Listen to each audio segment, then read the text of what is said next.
Tonight's DJNTV show is sponsored in part by Electro Voice, DJ Event Planner, ADJ, NLFX Professional, Promo Only, Newmark, and DJNTV Insiders.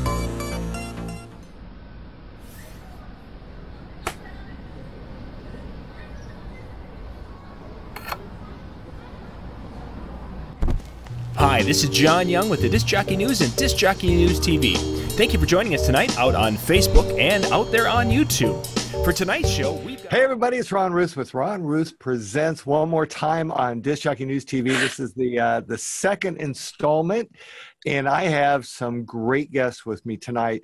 All the way from, Zach, are you from Buffalo? Albany, New York. I'm sorry, Albany, New York. Please welcome DJ Zach Barr. Wave, Zach, so everybody knows who you are. There you go. And then this guy, I probably needs absolutely no introduction, but all the way from Knoxville, Tennessee, we have Michael Durham with Patrick Michael Weddings. Michael, give a little wave. So hey, everybody. So everybody can see you. So we've got a great show in line tonight. As I kind of explained last week, the way I do things is a little bit different than probably most of the shows that you're going to watch on Disc Jockey News, because what I'd like to do is get to know a little bit about some of the DJs that you may or may not have heard about. And I think you can learn a lot about how people get from just beginning to the success that they are today. And I try to bring on individuals that have seen some success at their jobs, whether they're DJs or they're in some other part of the event industries. They don't necessarily have to be DJs. And tonight we decided, worked on a little bit of a topic that's going to talk a bit about adversity and about taking responsibility, not just in your job, but in your lives. And so we'll go ahead and we're going to start tonight. By the way, if you want to ask questions, feel free to go ahead and put your questions into the chat section of Zoom. Use that instead of the Q&A. It's just a little easier for us to kind of keep track of any questions that may come in during the course of our conversation. So Zach, let's go ahead and we're going to start with you. Tell us a little bit about yourself, your business, how you got started, how long you've been around. Kind of give us the skinny on Zach. Sure. Obviously, there is no skinny on Zach. Take us back. Thank you. Take us back to when Zach had hair. Back to when Zach had hair. Got started in the business. It'll be 26 years ago on April 15th of this year. So just over 25 years in. Got started doing karaoke in bars like many of us did back when, and decided to get into weddings. I had a great friend named Capello who took me under his wing, taught me quite a few things. And along the way, I just have developed, again, my business into where I can have a nice little living with DJing weddings and other things, like that.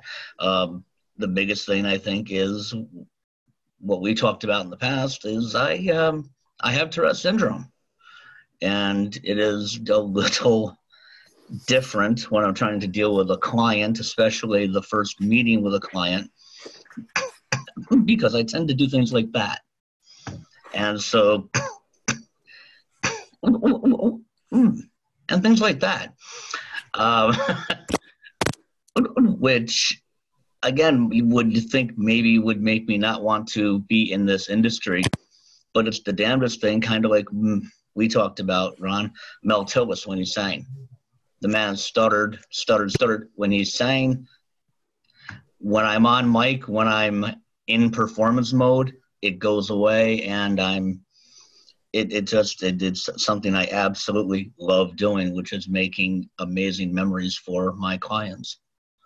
Well, and I think you keep talking about, as we've talked about, you and I have been, we've been working together on client experience for your business and such. And I remember one of the first things that in conversation with you, it was like, I thought before I knew that you had Tourette's, that I would say if you need to cough, go ahead and cough. And I can understand, and this is part of our conversation, and we'll talk more as we go along about it this evening. But this is about, if you want to do something bad enough, you can overcome just about any adversity to make that happen. It's a mindset of saying, I want to do this. I want to make this thing happen. So what in your life, what happened, where in your life did you go, this is what I want to do. I don't care that I have this affliction. What am I going, I want to do this and I want to make it happen. When did that happen? Actually, in my late teens, so late high school, early college years, I found I had a very, very small talent for singing. Uh-huh. And again, when I did that, like anyone who's been in a band, people took notice. And again, I noticed that the tics kind of went away. Wanted to learn to play an instrument, wanted to be that guy on the guitar. I can't play an instrument to save my life. I really, really, really can't. I got involved in theater, and then this karaoke thing came out. You got involved in theater? Oh yeah, I went to college I majored in theater. No kidding. Absolutely. And again, when I was in character, I found the tics went away. I became that other embodiment. Absolutely. Yeah. And it was great. And let's face it, I mean, how much of us is ego? Right. And, even the smattering of applause at a college theater or, community theater event. And again, I loved that. I loved that whole experience of Sally Field. You like being me. Accepted. Really like me. Being Absolutely. accepted. Yeah. Like Sally Field. They like me. They really, or you like me. You really like me. Absolutely. And it was the coolest thing. And because nobody noticed it. I went through grade school and high school being called every name under the sun, and that all went away. I was Zach, and it was a marvelous thing. And again, then this karaoke thing hit, and again, I could be on mic in a bar where drunk women were, and it was awesome because again, I could put on this persona and be this guy, and the drunker they got, the better looking you became. And I say that to this day. If it's an open bar, keep in mind, the more you drink, the more fun I am and the better looking I get. That's true. And the better I dance. Uh-huh. But yeah, just as I got more and more into it, that was the impetus of it, was that whole, being accepted for who I was and what I could do rather than just being looked at for what I did, if you will. And again, as I got more into the wedding side of it, and I started, interacting at that level, and found that I could take a moment and make it bigger than it was, maybe, or and it just, it just became something that I had to do, and it's such a part of me now that I can't imagine not doing it. So have you ever run into a situation? When you sit down with a couple and you're either in a sales consultation, a meeting a couple, well, let's just start there. If you're meeting with a couple for the very first time and you're sitting down to talk about their event, does the question of the tics come up? Do you automatically bring it up? Do you wait for somebody to ask the question? How do you work with that? I have spent a lot of years telling people I have allergies because I don't tend to get the stammering too bad. Right.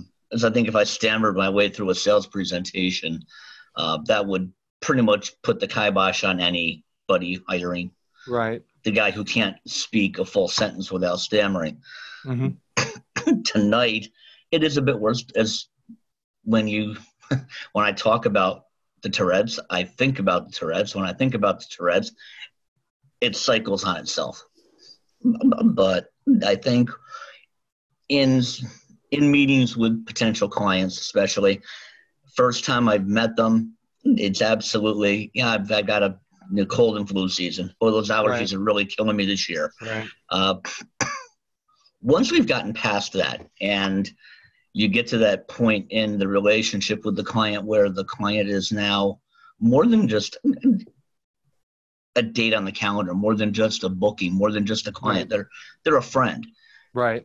I have no problem at all at that point saying, just so you know, I do have Tourette syndrome. Of course, everybody immediately thinks of throwing the F-bomb out every other, because that's what people associate with Tourette's is, I don't have that kind, unfortunately. I don't have the fun kind. I can't just walk around going all the time. Wait a minute. We need if I could. I want to stop you for a moment because Michael and I both laughed, and I don't want anybody to think that we're insensitive. But Zach and I talked about this at one point because you actually had that on your website, didn't you? At one point, and you and I talked about that. Briefly, that I put it out. I have Tourette's, but it's not the fun kind. Absolutely, and I mean, it's a part of me. I've lived with this since I was 3 years old. The tics started to manifest. I didn't get diagnosed until I was 15. I didn't know what I underwent surgeries to make the tics stop because they thought I had allergies. I was coughing. I was sniffing. I was wheezing. It wasn't asthma. It wasn't my nose. It wasn't my knees. It was tics. So, at 15, actually having a name to put to it was fantastic. I can deal with it now. I know what I have. So you didn't even have this diagnosed until you were 15 years old? Correct. Wow. 12 years of having constant activity, motion, and not knowing why. Wow. Again, a lot of surgeries, a lot of specialists, a lot of different doctors, and again, it was an episode of Quincy. Yeah, it really was, and it was his orphan drug episode, and I watched that. I was 15 years old, and I said, "That is a lot like what I do." Yes. And we went to a pediatrician, and he had been to a seminar that summer. So, go seminars, go conventions, go constantly educating yourself. Right. And he had been to one that summer, and it had come up. It was something at that point they thought was extremely rare. As it turns out, it wasn't extremely rare so much as it was really, really, really highly misdiagnosed. Right.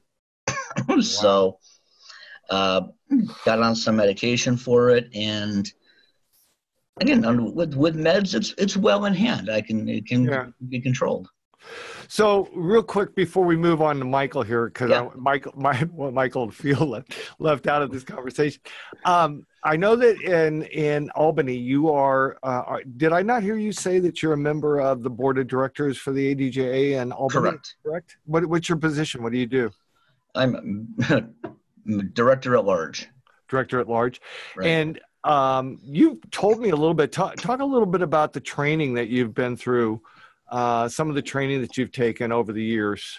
Over the years, we've done the Mike Walter MC training.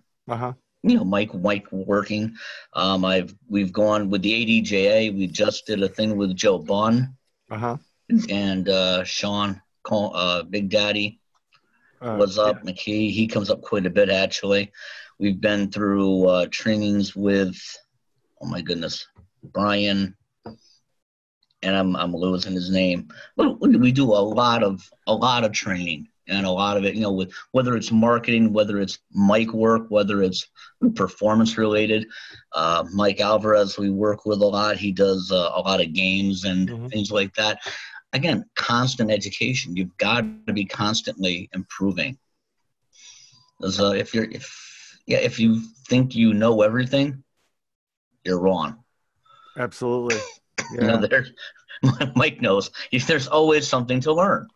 Right. And I think, that's one of the things that and I think that there's more value to learning as far as one-on-one education, like having somebody come in to either like an ADJ or signing up for a workshop than there is to trying to learn through watching videos from people that you don't know what their experiences may be and how good they may or may not be.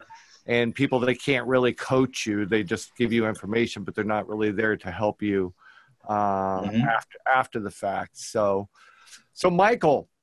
Yes. Is your mic on? Okay, good. You've been so quiet. I was wondering if your mic was on. Well. So Michael, let's kind of do the same with you. If you would tell everyone a little bit about yourself and your background and your business and. Okay.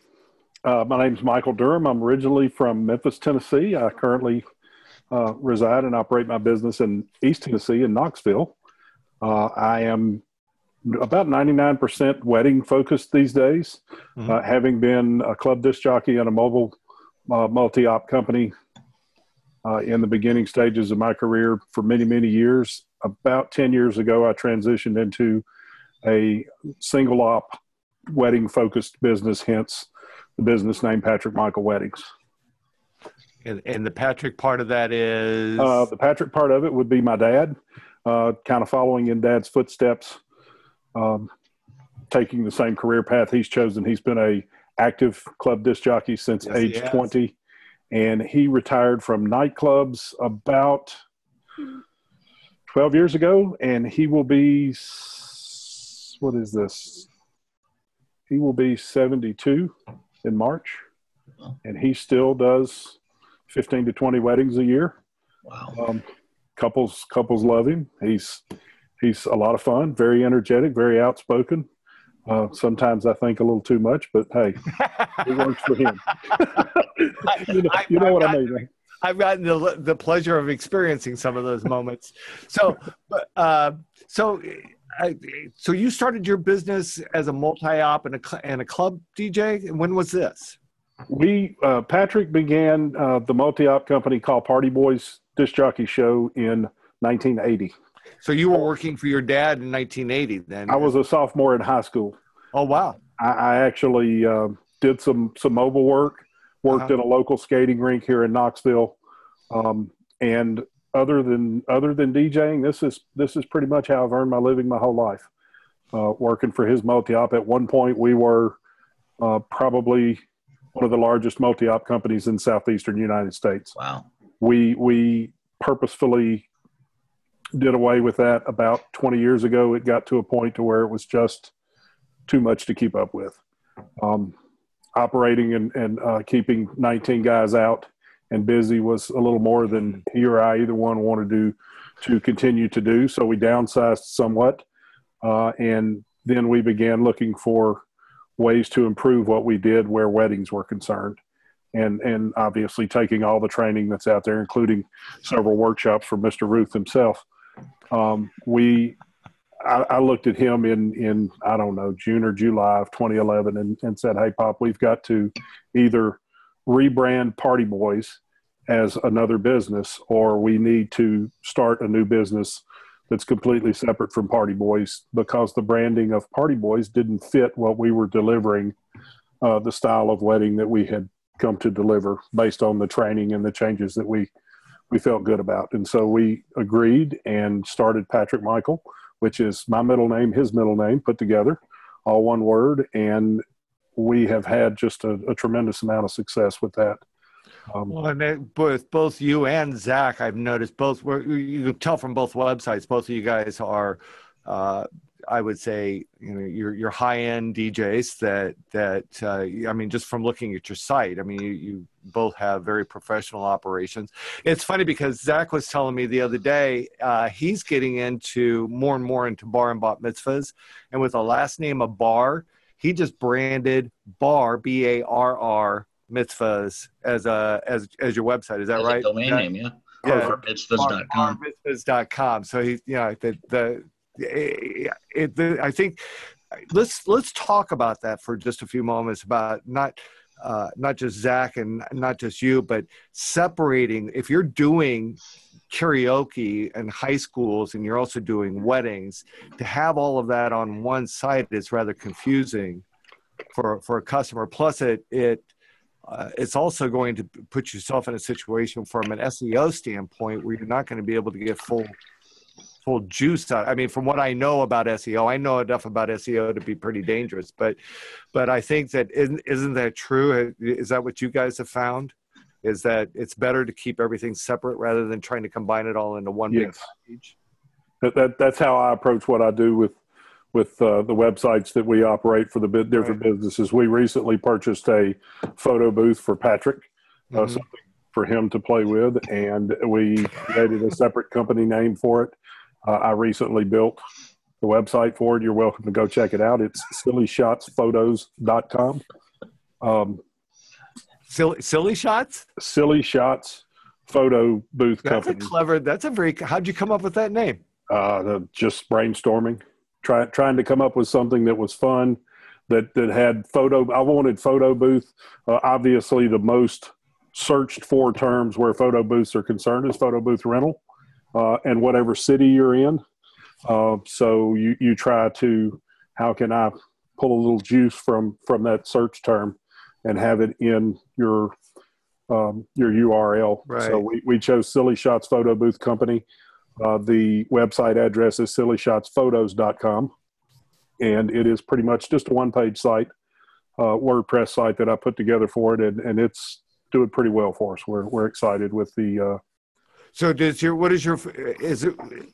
I know there's like about 50,000, well, not 50,000, but there's like 50 variations of photo booths available nowadays. I mean, what does your photo booth do? Is that's different than others, or? Well, we purchased one of the Moby Booth Aura kiosk style photo booths. It's an iPad based photo booth. It's open air.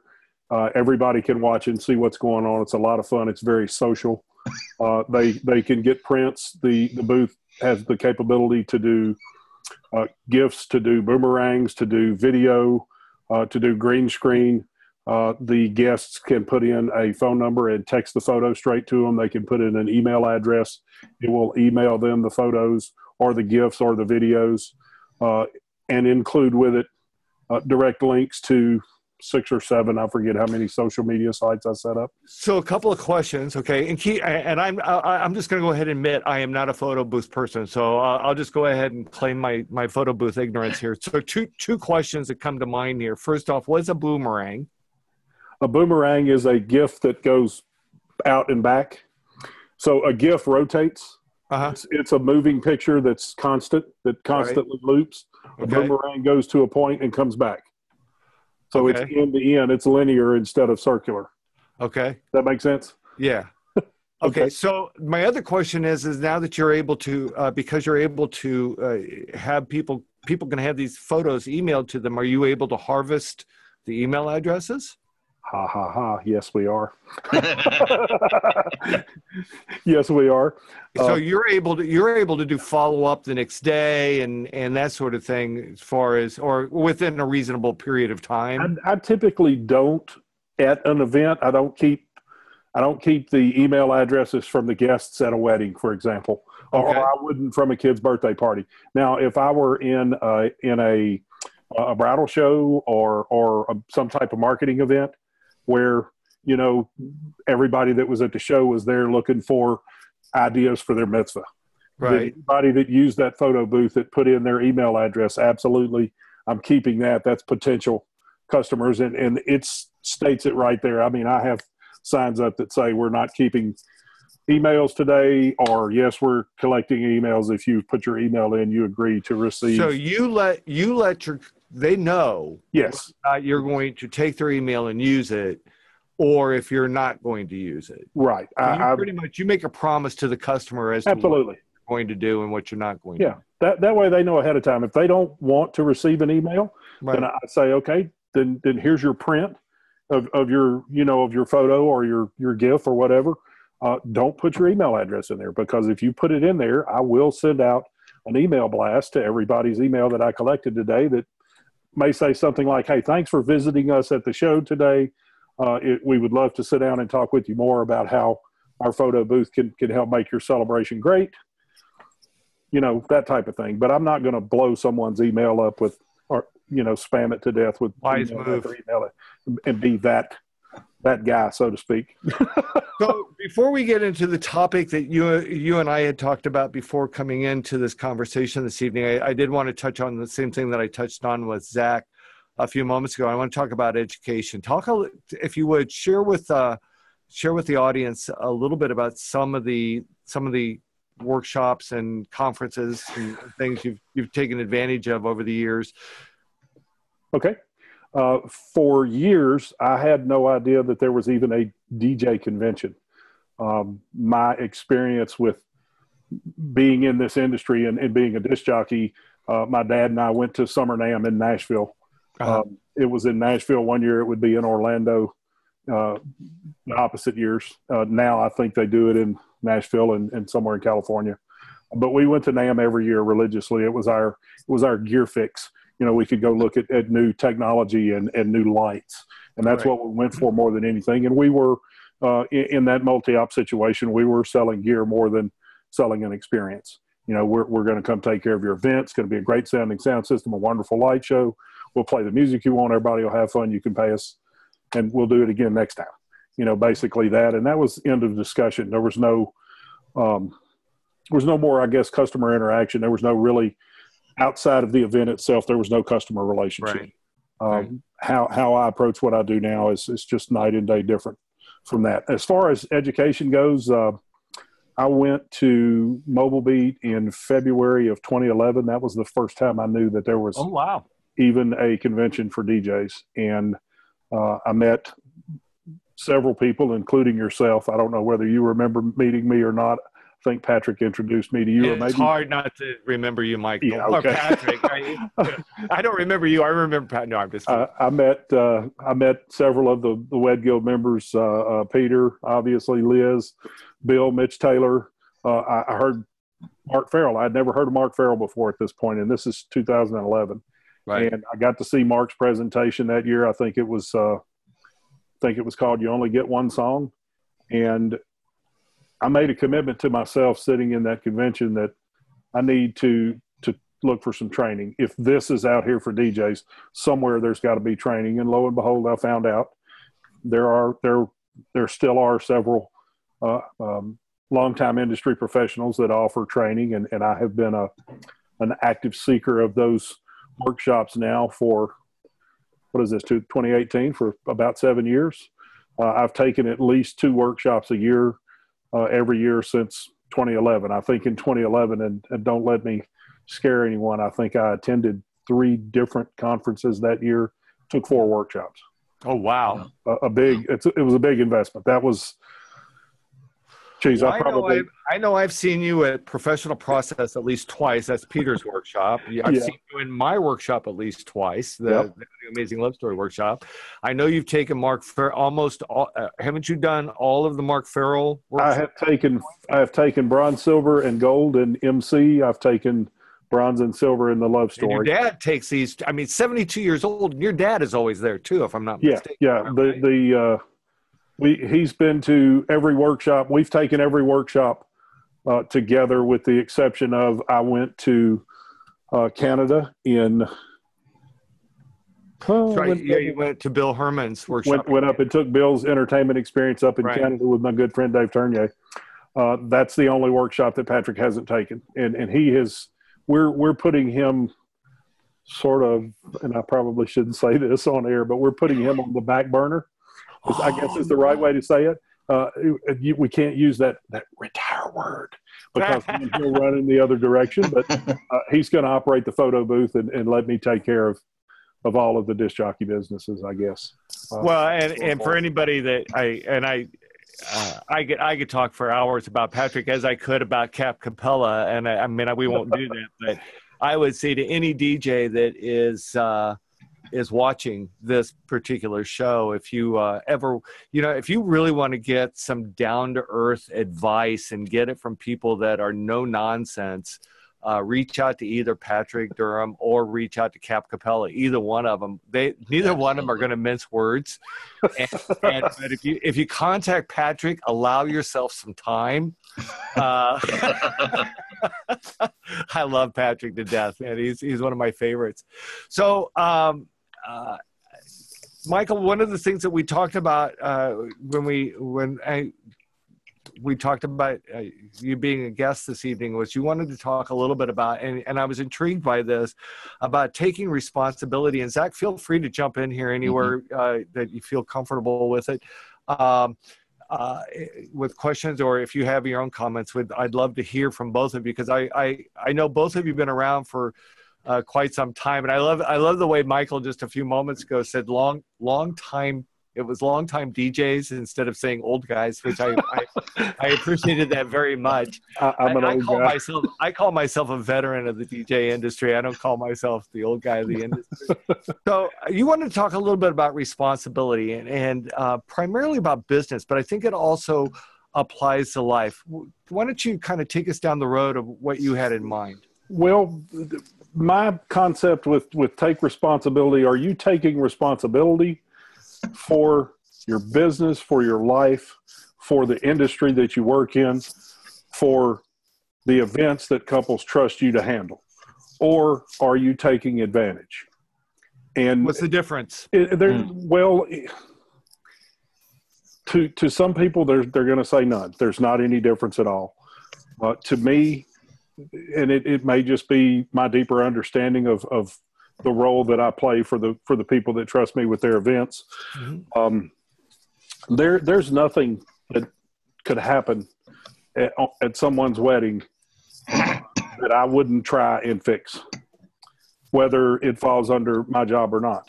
Right. A simple thing of noticing the couple seated at their sweetheart table during dinner, and the groom's beer's empty, and he's looking around waiting on a server to come by and bring him a beer. I've been known to walk away from my booth and go get whatever he's drinking and walk over and say, here you go. And he just, and they look at you like, how did you know that I needed a beer? And if you're paying attention to the group of people you're in front of, you won't miss things like that. Now, is that a deal breaker? Absolutely not. Let's look at this. My business model, I offer unlimited planning with the couples that choose my service. I'll spend as much time as often with them as they need to feel comfortable, because I'm also getting comfortable myself with right. what they're asking me to do. I do require that they schedule it and let them know that, typically Fridays and Saturdays, I'm not going to be available. I'm going to be at an event. There are people that say they're wedding DJs, that say they do the same thing as every other disc jockey, that say, yeah, we'll contact you about 2 weeks to a month before your event. We'll go over the details. We'll formulate your timeline. We'll make sure we've got all the songs and names right, and then we'll see you on wedding day. Right. And they call that the same thing that I do for planning. In my mind, that's somebody taking advantage, because a couple doesn't know.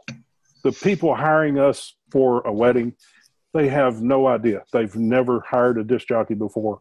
They don't really know what to expect. It's why they ask quite often. One of the first questions they ask is, how much are your packages? What are your prices? It's all they know. They don't know that there are other questions that they can ask that are going to give them much more information to help them better make a decision on whether or not your price is too high for me or not, instead of pulling a number out of the cloud and saying this is what a DJ should cost. No, I don't sell to my couples. I do sit and talk with them in a no obligation meeting. I want to ask about them. I want to tell them a little bit about me. Make sure that we can sit across the table from one another and talk. If I can't talk with a couple, why do I want to spend a whole day, in front of their family and friends? I don't. And I would just look right at them and say, I think I know somebody else that would be a better fit, and politely end the conversation and refer them to someone else, whether I needed the work or not. I want to be completely comfortable with the people that I'm working with so that they have a great experience, and so I have a good experience as well. Well, I think it's safe to say, I mean, for me, it's all about, you want to work for people that are going to allow you to do your best work. Because if they're not allowing you to do your best work, you're going to be miserable. And if you're miserable, unfortunately, that's going to rub off on the client. It's just like you try to make the planning process fun because the wedding reception itself is going to be fun. So you want the planning process needs to reflect what's going to happen at the event. And so that's why you need to do that. And I think we can all agree that we want to work with people that are just as excited about working with us as we are about working with them. Yeah. And I think that's so important, and that's a responsibility. I just recently I wrote an article, my next article for Disc Jockey News, page 6 plug. You knew there had to be one coming. About money back guarantees, about having enough confidence in the work that you do to be able to offer, as I do, a money back guarantee. Zach, talk a little bit about how much time do you invest with your couples in getting them prepared for the wedding? Can you kind of give us a Reader's Digest version of what you do? I think, from the initial consultation, and we talked about it the other day. I had one couple, we talked on the phone for a good hour and 15 minutes, just talking about their wedding and their vision and what they, before we ever brought money into it, before we ever discussed, it was a making of friends, they feeling each other out and making sure that we were a good fit. From there, a typical wedding, between just conversations back and forth, messages back and forth, even if it's just a quick Facebook message, hey, how you doing? How's everything going? Is the planning going good? And I find with the younger couples that I work with, Facebook message is sometimes a lot better than an email, because they'll get that right on their phone immediately. It's the immediate gratification. And again, feedback following them. I stalk my couples on Facebook like a fiend, but it lets me know, like you were able to say, you've got a new grandchild on the way, by the way, I love the new puppy. You're invested in them, and they know that you're invested in them. And I think it makes a huge difference. So without even doing any work on the wedding, I probably got a good 10 hours of getting to know you type stuff. Right. Before I ever set foot in the venue to start playing my first note or set up my first piece of equipment, I'm at least 20 hours invested at a minimum. And there's people that'll say I'm nuts. I think that's not even enough. I think it comes down to, and tell me if I'm wrong, guys. I think it comes down to if you're really passionate about what you do, and if you really are focused on, like you, I think we don't look at our customers or our clients as customers and clients. I think we look at them as our creative partners. We are just as invested in the success of their event as they are. And that there's a huge difference between a customer-client transactional relationship and having that creative partnership type of relationship. Would you agree, Mike? Yes, absolutely. It has to be a two-way process. It can't be, hey, you guys do this. I could sit with any couple and say, hey, do this, then do this, and then this, and then this, and you're going to have a fabulous day. Right. And they would. They wouldn't know any different. They would have a wonderful day. The result and the reality of that is they're having my vision of their wedding day. Mm-hmm. They're the ones spending the money. They're the ones getting married. So my approach to that same scenario is, okay, these two things have to happen in this order. Once we're here, you can go in this direction, this direction, this direction, or this direction. What do you think? And I let them make a choice. See, that's what's so good. That I love. I'm sorry. It's all right. That's quite all right. I love that because so many DJs are scared to death of sharing their expertise. you're being hired because you're the guy, the girl, the expert at what you do. And to let people just drive off the cliff is nuts. Why would you do that? Because I tell my couples, especially if I know it's something that they're not going to like to hear, say, look, I'd much rather have you hear it now than have you asking me why I let that happen after the wedding. I mean, let's talk about it today before the wedding rather than after the fact when you're upset with me because I didn't warn you about this happening. Yeah. You know, if you're going to allow 20 people to give a toast, guess what? People are going to leave. It's just the way of the world. I mean, that's an extreme. Michael, we've got about, 7 minutes, 8 minutes left. Before we move, I want to make sure we touch on one thing that you and I talked about off air, and that was when it came to taking responsibility. I know one of the things that bothers you, and it bothers me as well, people that want to complain about, and maybe Zach also, are people that want to, DJs, wedding professionals who want to complain about other wedding professionals, but yet do nothing about it. Yeah. I hear, and I guess in my early days of being a disc jockey, I would have complained about this as well, where I focused on weddings and all during that time. But you hear guys that don't want to work with wedding planners. They don't want to work with coordinators for whatever reason. You know, they're overstepping their boundaries. They're in their space. They're stealing the thunder. They're taking my spotlight. Why do I have to do what they say to do? And those types of things. Here's my approach to that, and why it is rare that I work with a planner that I would leave an event saying, you know, she did to me what everybody says online, or he did to me what everybody says planners do. And that's, again, taking responsibility, contacting these people in advance. And I don't mean the week of the wedding. Right. I mean, sometimes 2 or 3 months before, reach out. If they don't get back to you, wait 2 or 3 weeks, reach out again. If they don't get back to you, start calling them every 5 or 6 days. Send them 5 or 6 emails in a month. Say, hey, you know, we're going to be working together. I'd love to meet you. Can we sit down for a cup of coffee and chat? I'd like to make sure we're all on the same page, working towards the same direction. Handle those things ahead of time, and you won't have those issues at the event. Now, that's not to say that something might not come up that freaks you out or that freaks a planner out and causes a little tiff, but not to the point of where any guest or the couple themselves should even notice that it happened. Again, it's take responsibility instead of just sitting back and complaining, which in my opinion would be taking advantage of a situation instead of taking the situation and adjusting it in everyone's favor. Right. Well, it's far easier to get along with people than it is to spend the night stepping. What's the expression? Walking on broken glass or something. Yeah, right. Zach, how often do you work with wedding planners? Up here, we don't have a whole lot. We really don't.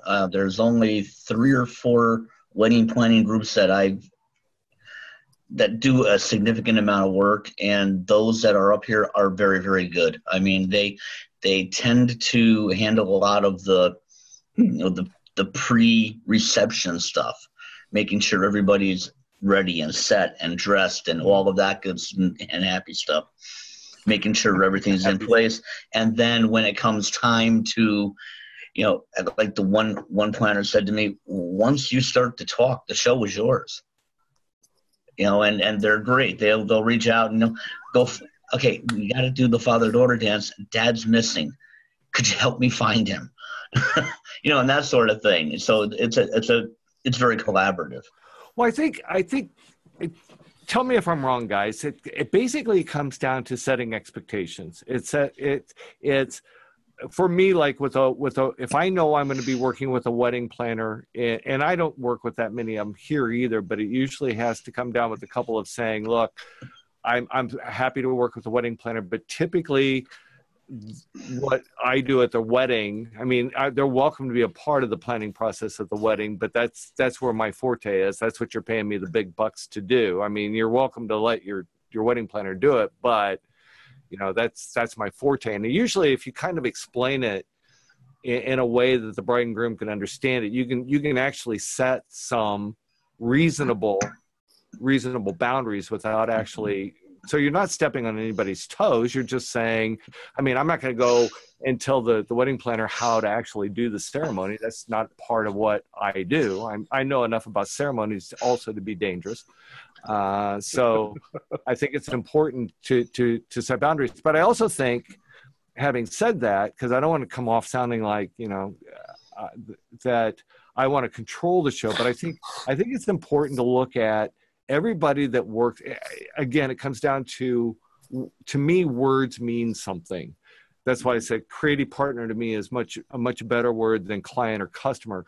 And I hate the word vendor. I'm sorry. I hate it. I hate the word wedding vendor. You will never find me selling my services out of the trunk of my car or shooting them out of a confetti cannon. They're just not going to happen that way. We are a wedding team, because we're a collaborative team. We have to work in collaboration. Again, it comes down to, we're not there working for each other individually. We're there working for those two people that are sitting at that wonderful table over there with big smiles on their faces, and we want to keep those big smiles going all night long. Mm-hmm. And the last thing we want to do is anything that's going to disrupt that celebration. Am I right? I love it when people agree with me. Sounds about right to me. We're on video, guys. You can talk. All right, Ron, you are so right. See, that's what I was looking for. Thank you, Zach. I knew that. So we have just a couple minutes left. So before we go here, we're just going to kind of go round robin real quick. Let's go with some quick takeaways. I know again, my approach to the show that I do is a lot different than most. And I love learning about people. So Zach, let's just start with you. Do you have any takeaways for today? You sure put me on the spot. I appreciate that. You couldn't let Mike go first. You just said I was right. Ron is always right. I don't think I said Ron is always right. I said, Ron, okay. You were right. Oh, okay. The takeaway today is Ron is always right. It's the first takeaway. Again, I think the big takeaway for hopefully anybody watching is, that it is a collaborative effort. It is you and the people on the other side of that room at that table with those smiles on their face. Mm-hmm. That's the big takeaway. It's not about us. It's not about our ego. It's not about why we're in the business. It's not about what we overcame to get here. It's about giving them the most amazing day they've ever had. And that's always the takeaway. Thank you, Zach. How about you, Michael? You got anything? So starts with Ron is right. My takeaways from he's had time to think about it. Yeah. Biggest takeaway for me was learning something about Tourette's that I had no idea. And that is that it's not just the condition that you have that allows you to say the fun words. Because I remember you mentioning this to me earlier or late last week when we were talking about the show, and Ron said, "Yeah, it's not the kind that lets him say fun words." And I was like, "So, is there a different variation?" I was quoting his website. That wasn't me. Okay, and I was unaware that there was a condition that existed that didn't. That wasn't saying the fun words. That is all people, they hear Tourette's and they go, "Oh, you get to go around going." And it just isn't that cool at all. my other takeaway is Zach, it's okay to give your couples another 5 hours. They love you. I can tell, and I've never met any of them. Well, I appreciate that. So don't feel bad about giving them an extra 5 or 10 hours if it makes you more comfortable doing what you do for them. I know that they're going to enjoy it that much more. Absolutely. Thank you. I have 3 big takeaways. First big takeaway is that I love Zach to death. I've gotten to know him quite a bit over the past couple of months, and I think you know, we've never really, and I felt bad that I called it getting over adversity, because I don't know that you've ever looked at Tourette's as being an adversity. And I almost feel like I'm insulting you by using that word. No, I mean, this is an adversity. That's the tough part to get over. But I think, and I know John right now is going, "What is wrong? I'm going to shut up." So, but real quick. But I think that one of the reasons why I wanted to have you on tonight was just kind of as an example that if you really want to do something bad enough, you can do it. Absolutely. There's absolutely nothing holding you back. The second big takeaway for me was with listening to both of you talking about education, getting in always going after education. I don't care. You know, these two guys that are on air with me tonight are more closer to my age than Patrick is, and Patrick is 72 and he's still learning, and same thing with Cap. I mean, it's you know, I don't care how old you are, there's always something new that you can learn, whether and if you go, well, you know, I really can't afford to go to the conferences, or I can't afford the money for a workshop. You know what you can afford to do? You can afford, I can assure you, to take like an improv class. Do something. You know, do the little things. You don't have to do. If you really want to do, you could actually volunteer and go to a library and read stories to kids. That in itself is an experience, learning how to tell a story, how to read a story, how to use voice inflection, be in character, all those things.